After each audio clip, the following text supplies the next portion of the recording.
Hello साथीहरू, आज भ्रमणको दोस्रो दिन हामीहरू सबैजना रेडी भएर चाहिँ कतै जाँदैछौँ। कहाँ जाँदैछौँ त्यो म तपाईँहरूलाई भन्नेछु। त्योभन्दा अगाडि चाहिँ हामी रेडी भएर नास्ता खायौँ। यो चाहिँ चौधरीहरू दिदीहरूको फेमस डिस रहेछ। सबैजनाले त्यो खायौँ, मिठो लाग्यो। यो चौधरी दिदीहरूको के डिस हो भन्ने कुरा चाहिँ मलाई त्यति थाहा छैन।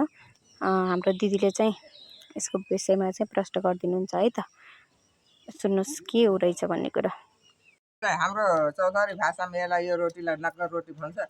यहाँ चाहिँ उ भन्ने रहेछ, ठिकारी भन्ने रहेछ। हाम्रो चाहिँ उता चितवनतिरको चाहिँ नक्गर रोटी भन्छ, यहाँको चाहिँ ठेकारी भन्ने रहेछ। त्यसपछि हामी त्यहाँबाट गाउँ डुल्न गयौँ। यो चाहिँ आलुको बिउ है साथीहरू, यो डल्ला डल्ला राखेको चाहिँ। त्यसपछि हामी अघिल्लो दिन रात परेर कहीँ घुम्न गएको थिएनौँ, त्यही भएर भोलिपल्ट गाउँ घुम्न गयौँ। यो चाहिँ यति राम्रो होमस्टेहरू छ यहाँ। यो घरमा चाहिँ ग्रुप वाइज बस्नुपर्छ। हेर्नुहोस्, त्यहाँ चाहिँ घर नम्बरहरू हुन्छ है, प्रत्येक घरमा घर नम्बर, र घरमा चाहिँ ग्रुप बनाएर चाहिँ घरवालाको इन्कम स्रोत पनि हुँदो रहेछ मलाई जहाँसम्म। त्यसबाट धेरै राम्रो गाउँ छ, धेरै राम्रो ठाउँ छ, रङ्गीचङ्गी हरियाली फुलबारी। मलाई अचम्म के लाग्यो भने अहिलेको जमाना पनि हेर्नु न साथीहरू, यस्तो टाँगा गाडाहरू चाहिँ त्यहाँ युज हुँदो रहेछ कि हाम्रो चितवनतिर चाहिँ पाइँदैन है, त्यहाँ चाहिँ पाइँदो रहेछ। त्यसपछि हामी घुम्दै घुम्दै अर्को ग्रुपहरू भएको ठाउँमा गयौँ। त्यहाँ चाहिँ खाजा नास्ता खाएर चाहिँ जिप सफारी जानलाई रेडी हुनुहुन्थ्यो। हामी चाहिँ जिप सफारी जाँदैछौँ है साथीहरू, बर्दिया राष्ट्रिय निकुञ्जमा। हामी यहाँबाट जिप सफारीको लागि निस्क्यौँ। अब हामी पुगेर देखाउने छु। ल फाइनली हामी जिप सफारीको लागि बर्दिया राष्ट्रिय निकुञ्ज पुगेका छौँ। गेटबाट भित्र प्रवेश गर्दैछौँ। यो चाहिँ बर्दिया राष्ट्रिय निकुञ्जबाट भित्र पस्ने हो। यहाँ चाहिँ बाघ, गैँडा, हात्ती, चित्तल होइन, अनेक थरीका जनावरहरू छन् अरे भित्र है। जसमा त्यो बाघ चाहिँ फेमस, बर्दिया नेसनल पार्कमा चाहिँ बाघ चाहिँ फेमस छ। भित्रको एरिया हेर्नुहोस्, यो अफिस हो है। यहाँ चाहिँ धेरै राम्रो छ। तर हामी जिप सफारी जानुभन्दा अगाडि चाहिँ हामीलाई त्यहाँको बर्दिया राष्ट्रिय निकुञ्जको अफिसभित्र लिएर गयो। त्यहाँ गएर चाहिँ त्यो बर्दिया राष्ट्रिय निकुञ्जभित्र के छ, कति जातका जनावरहरू छन्, के समस्या छ भनेर चाहिँ त्यहाँको विषयमा चाहिँ हामीलाई एकजना सरबाट जानकारीहरू दिनको लागि चाहिँ सबैलाई एकै ठाउँमा भेला गर्नुभयो, चिया गफ जस्तै तरिकाले। त्यसपछि हामी त्यहाँबाट जिप सफारीको लागि निस्किँदैछौँ। के छ त त्यहाँको समस्याहरू, के छ कसो छ भन्ने कुरा चाहिँ म तपाईँहरूलाई अलिकति उहाँ सरको भनाइहरू पनि सुनाउन गइरहेको छु। हामी चाहिँ जाँदैछौँ है त्यहाँसम्म, अनि त्यहाँपछि के हुन्छ ल सुन्नुहोस् है त बाँकी। यिनीहरू हल्ली नै दिँदैन, केही गर्नै दिँदैन।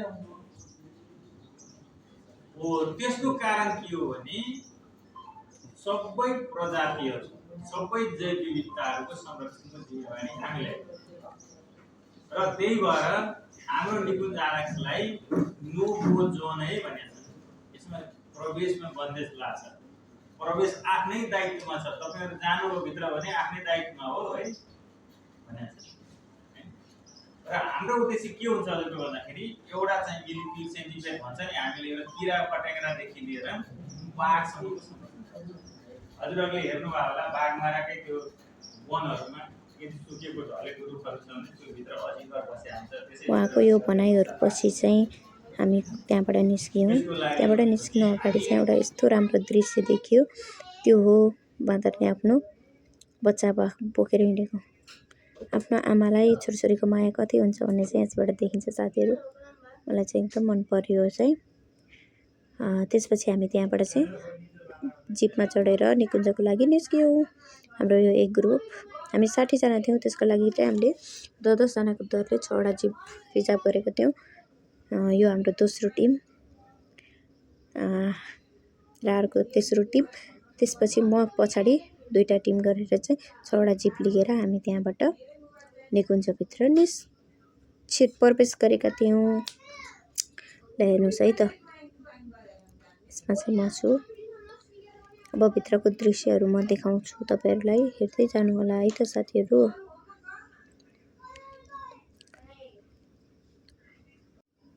त्यही अफिसभित्रको एरिया पनि कति राम्रो, कति सुन्दर, हराभरा, यस्तै राम्रो थियो है। त्यसपछि हामी त्यहाँबाट चाहिँ अगाडि बढ्यौँ। म तपाईँलाई देखाउँछु। यहाँबाट चाहिँ हामी निकुञ्जभित्र प्रवेश भयौँ। प्रवेश हुनुभन्दा अगाडि चाहिँ सबै हाम्रो मभन्दा पछाडिको साथीहरूलाई चाहिँ एकै ठाउँमा जम्मा भयो अनि त्यहाँपछि हामीसँग जानुभएको थियो गार्ड। उहाँले चाहिँ हामीलाई त्यहाँभित्रको बारेमा जानकारी गराउन थाल्नुभयो। सुनौँ है त उहाँले के भन्नुहुन्छ। त्यसपछि भित्र गइसकेपछि खानेकुराहरू त्यसपछि धेरै आवाज दिन विशेष गरी बाँकी चाहिँ हजुरहरूबाट मैले पनि केही कुरा सिक्छौँ होइन। हजुरले पनि अब जाने कुरा मैले पनि धन्यवाद। जस्तो अब बाघ हात्ती भेडै आइपुग्यो भने हल्ला गर्नु होला भन्यो भने हल्ला गर्नु होला, नभए नगर्नु होला। सकिन सक्छ के बाघ धेरै केसहरू होइन। हामीलाई त भजन गा भने नि गाइदिन्छ। अरू जीवको साथीहरूलाई पनि त्यसै गरेर चाहिँ गाइडहरूले काउन्सिलिङ गर्दै हुनुहुन्थ्यो। म तपाईँलाई देखाउँदैछु, देख्नुभयो। त्यहाँपछि हामी छिर्यौँ जङ्गलभित्र। जङ्गल चाहिँ एकदम हरियाली, बाटो त्यस्तै राम्रो है। एकदम राम्रो लाग्यो मलाई त्यहाँकोहरू चाहिँ। हेर्नुहोस् न कति राम्रो देखिएको छ बाटो, हरियाली जङ्गल है। त्यसपछि हामी अलि अगाडि के पुगेका थियौँ, हामीले त्यहाँ एउटा चिल यति ठुलो थियो, भिडियोमा मलाई सानो आए पनि है, मैले दूरबीन मार्फतबाट हेर्दाखेरि चाहिँ यति ठुलो थियो त्यो चिल है। अनि त्यसपछि हामी अलि अगाडि गयौँ। यो चाहिँ बाघ प्रायः लुक्ने कोर एरिया भनेर चाहिँ हामी त्यहाँ हेऱ्यौँ, तर दुर्भाग्यवश हामीले बाघ देख्न नसकेको हो। त्यसपछि हामी त्यहाँबाट फेरि अगाडि लाग्यौँ। अगाडि बढ्दै गएका थियौँ। फेरि हामी एउटा खोला बाँदरको ग्रुप देख्न सफल भयौँ अनि चित्तलको ग्रुप। अनि हेर्नु न कति राम्रो फुलहरू के यहाँको, एकदमै सुन्दर आकर्षक टाइपको। त्यसपछि हामी अलि अगाडि गयौँ। त्यहाँ चाहिँ खोलामा हात्ती नुहाउँदै गरेको र हात्ती खोला पार गर्दै गरेको देख्न सफल भयो। सो वाउ, यो चाहिँ जङ्गली हात्ती हो है। यसले हामी त्यहाँ भएको सुइँको पायो भने हामीलाई लगाउँछ भने हामी चाहिँ धेरै टाढाबाट चाहिँ यसलाई हेरिरहेका थियौँ।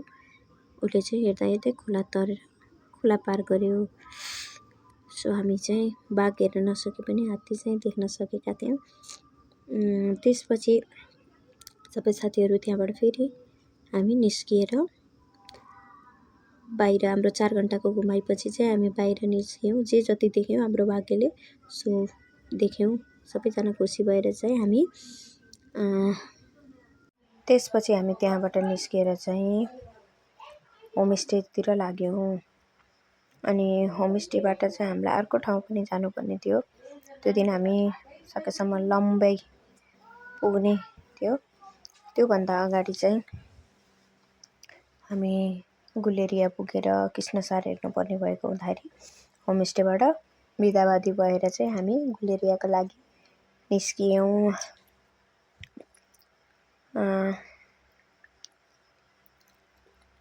सबैजना बिदावादी भएर हाँसी खुसी नाच्दै गाउँदै रमाउँदै त्यहाँबाट गुलेरियाको लागि निस्क्यौँ। गुलेरिया चाहिँ हामी कृष्णसारलाई हेर्नको लागि जाँदै थियौँ सबै साथीहरू। म तपाईँलाई गुलेरिया गएर कृष्णसार, यो हो कृष्णसार, तपाईँ देख्न सक्नुहुन्छ। यहाँभन्दा बढी भिडियो हालिनँ मैले। त्यसपछि हामी त्यहाँबाट निस्किएर चाहिँ हाम्रो अर्को गन्तव्य लम्बैसम्म पुग्नुपर्ने भएको हुँदाखेरि हतार त्यहाँबाट निस्किएर लम्बै पुग्यौँ। उहाँ हाम्रो ड्राइभर हुनुहुन्छ। सबै साथीहरू त्यहाँबाट रमाउँदै हाँस्दै हामी गयौँ अर्को ठाउँमा। फाइनली हामी लम्बै पुग्न आँटेका थियौँ। त्यसपछि आज दोस्रो दिन चाहिँ हामी दाङ लम्बैमै बस्यौँ। हामी दाङ पुगिसकेका छौँ र हाम्रो बसाइ आजको त्यतै भयो। कस्तो लाग्यो कमेन्ट गर्न नबिर्सिनु होला। धन्यवाद।